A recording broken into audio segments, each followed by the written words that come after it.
let's talk about 154 pounds. A big fight coming up. Sebastian Fundora, who just went in there and made Tim Tszyu quit on the stool. He's gonna fight my man Keith one time Thurman, right? Which is kind of crazy because it's like, yo, we thought this was Errol's fight. We heard all these things, and Keith comes and steals the fight.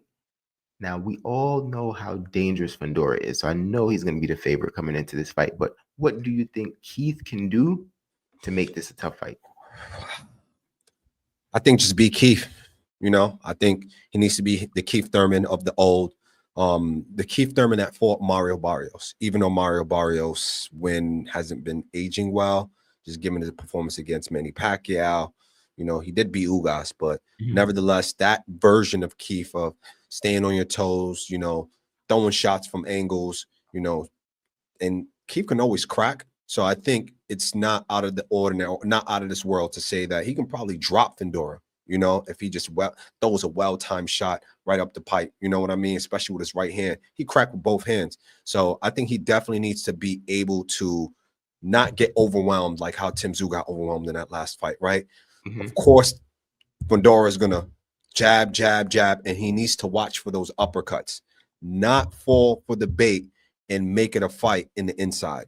He absolutely cannot make it a fight in the inside. He has to fight somewhat, ironically, allow Fundora to come to him so he can get enough space and distance to time him and throw shots, over the top. Going to the body, his body's going to be there, but I think his success is definitely throwing big shots over the top. You know what I mean? Do you expect him to do better than Tim Tszyu did in that second fight? Oh, that's a great question. I don't know because I can see Fundora stopping Keith. I can really see him stopping Keith. It's just with the Tim Tszyu situation, he did significantly better in the first fight, but obviously it's because now hindsight's looking like it's because Fundora had his nose broken. That probably played and more also a short camp. right? Fundora didn't have a long time to prepare. That play, yeah. But clearly, when he has prep time, he's a very formidable opponent. So, I think Keith Thurman.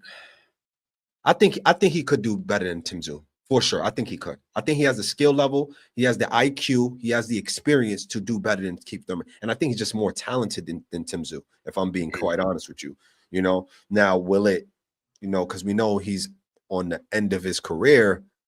That is, I don't know, because his last fight was a 10-rounder against Jarvis, wasn't it? I believe so. Yeah. Yeah. So I don't know how he's gonna come in looking for a 12-round fight, and not just any 12-round fight, a fighter that is a giraffe, like literally, like his arms, once he steps in the ring, he's touching you. So, and the volume, and he could crack. So, oh man, it's going to be a long night for Keith Thurman, but I think he could do a much better job than Tim Tszyu. What do you think? I'm going to say Keith does a better job strictly off of IQ. I think Keith has one of the best boxing minds out there. I think he's probably going to move lateral and keep trying to maybe turn Fundora. And Fundora just naturally at that size and bit doofy has not the fastest feet when it comes to turning. So I think Keith's going to continuously try to turn him. Like you said, take some angles. I think you're going to see some of those leaping left hooks from Keith. Will it be enough? I don't really think so. Because at some point in time, I just think that jab is going to be too much, right? Fundora pawn with that jab. And then when they get on the inside, if he hits Keith to the body, he could slow Keith down a little bit. But I do expect Keith to make it an interesting fight. I think there could be some moments. And if Fundora does make a mistake, similar to the Brian Mendoza fight, I could see Keith, putting him away. But it's too incumbent on Fundora doing something wrong, in my opinion, for Keith to win this fight. I like Keith Thurman a lot, but I just don't see it in this one. Yeah, I'm not gonna lie. You couldn't have said it any better. Definitely way too many factors for things to go wrong for Sebastian Fundora than it is for Keith Thurman. If it was the Keith Thurman of the old, this could have been a quite entirely different outcome, even though the fight hasn't even happened yet. We just never know. He may turn back the clock, but it's just tough. Yeah, and let's keep it in the vein of 154. Some news that's been coming out recently. I don't know what to make of it. I don't know how real it could be or how fake. Because last time I checked, these guys were cool. Then we didn't see them for a while. Then we seen some promotional stuff from Jermell Charlo, but apparently early 2026 we could see Jermell Charlo in the ring versus Errol Spence. Like Yeah, when you hear those two names, like, is that yo, something to believe? yeah, I'm not gonna lie. It's just that post he made with the shark, and it's not just for those who probably haven't seen it. It was Jermell Charlo who used ChatGPT to generate images of a lion biting different animals and Mhm. items, right? For instance, one of the items was a boot to refer to boots, Yeah. essentially. And then it was a shark. The shark was to symbolize Errol Spence. But when I seen the one with Errol Spence, it kind of screamed to me that Jermell Charlo was not insinuate, but he was essentially telling the world there's no friends in boxing. I'm willing to fight and beat anyone at 154 pounds with a name, with a big name. So Errol Spence included. Yeah. He's willing to, take that smoke if necessary. So And I'm not sure if this has to do with kind of some of the things that he was dealing with. And sometimes when you go in your own space and you're away from boxing from some time, it gives you time to think. And I'm not sure if in his own mind, with Errol losing to Terrence Crawford and then all these things happening, it kind of separated his relationship with Errol. And then he's like, you know what? Why don't we just get in the ring and just handle this? Or it might just be a situation where they both agreed, like, hey, we'll fight each other, because Errol has always said he'll fight Jermell. Mhm. Jermell at first was like, I wouldn't fight him. But then he ultimately, one time, this is before the Canelo fight, he said he'll fight Errol Spence if the money is right. So I just think it's coming full circle. I think they're still cool, but I think, they're willing to make a big payday. Okay. That was my question. Is like, do you think they're still cool, or they're just trying to break bread, or do you think there was some like secret animosity that brewed over? But you said you think they're still cool. Apparently, I mean, I don't know. I don't know if Jamel's still trained by Derek James or not, but that could add a lot of fuel to the fire as well. Derek James gonna be like, you better stop that boy. You better cook him up for the money he owed me. Now, stop. Yeah. So I mean, I think it's kind of crazy because they both got something to prove, right? I think the arrow loss was worse because you fought a guy at your division. Jamel, similar to Terrence, jumped up a couple weight classes to fight Canelo, right? But he Hmm. jumped up 2 weight classes, two, to fight Canelo Fede Alvarez. Hmm. However, he quit in that fight, and he got a lot of backlash as a result. Yeah. So, would you say, at least with It's Errol, he went out on his shield. He kept I, throwing. when He I say kept. it's worse, I mean the punishment that they were dealt. Oh, okay. All right. No disputes there, Your Honor. Yeah, No he disputes he there. was dealt more punishment. So I know we haven't seen both of them for a while. And we're wondering what do they still have left. But I think Jamel's body is probably going to be fresher. Obviously, no accident. He didn't really get beat that bad versus Canelo. He went down once, right? But he didn't get beat that bad.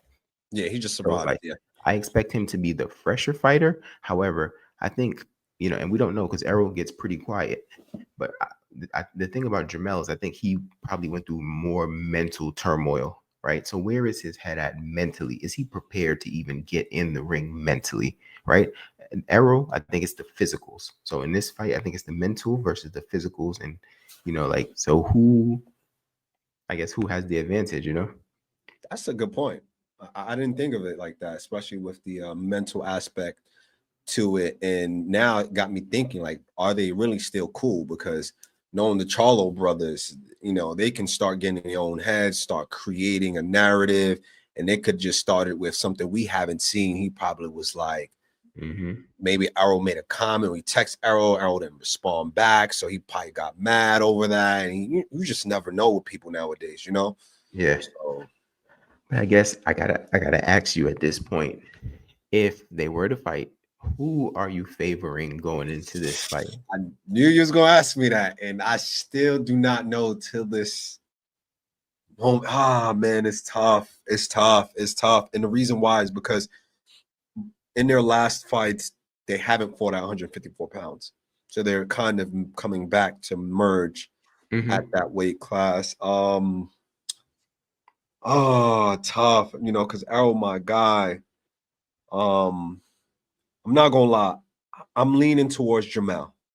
I'm not gonna lie. Okay. However, what complicates this is because Errol Spence and Jermell Charlo have years of experience together. They've sparred countless times together. So Hmm. that can play a huge factor between the two fighters on who got the better of who in sparring, giving confidence, giving kind of like a sense of knowing each other. That can play a big role. You know what I mean? Yeah. If I was going strictly off of that, I might lean Errol, but then again, based off of everything coming into existence at this point in time, I'm leaning towards Jamel. As of right now, I'm gonna say Jamel, but my opinion might change or will change in the future. Yeah. I think I'm forced to agree with you just because, the one question that I've been having since the Crawford fight, where's Errol's punch resistance at? He used to be a pretty durable fighter. Not saying not saying he isn't anymore, but I need more sample size. Maybe it was just Crawford, maybe it's something else, right? So I need more sample size. But based on what I saw in the last fight, Jamel's also a fighter who can crack. So it's like if Errol's punch resistance is not there, I don't see how he can win that fight. Now, if this was pre accident, even initial post accident, I probably lean Errol. I just Yeah, think a little bit more polished, a little bit more, knows what he wants to do.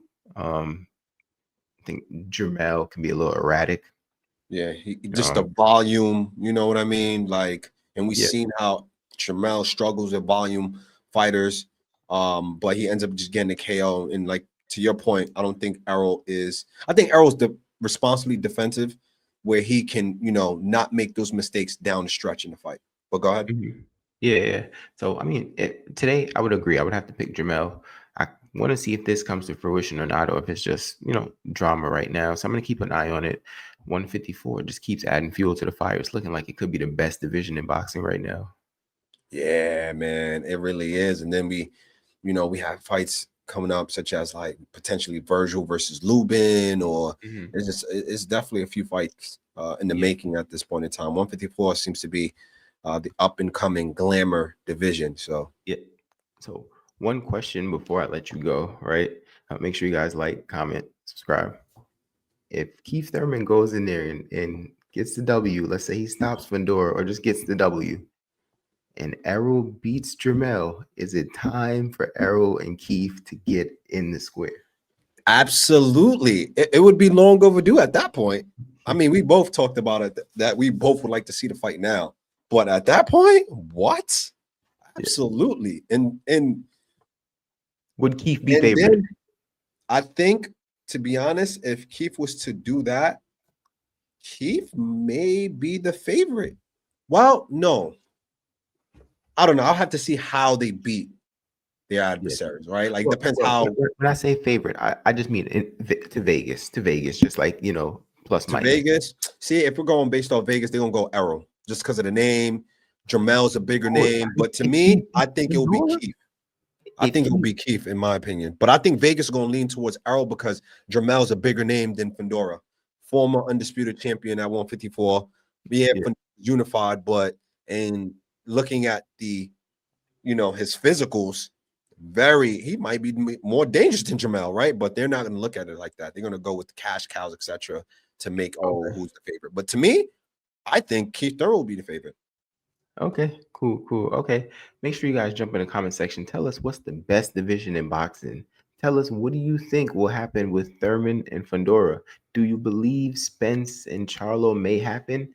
Do you still want Spence versus Thurman? Whether in the winner's bracket, the loser's bracket, any bracket, do you want Spence Thurman? I think it'll be a hell of a press conference, but make sure you guys like and subscribe. 2 cents short of a dollar. We out.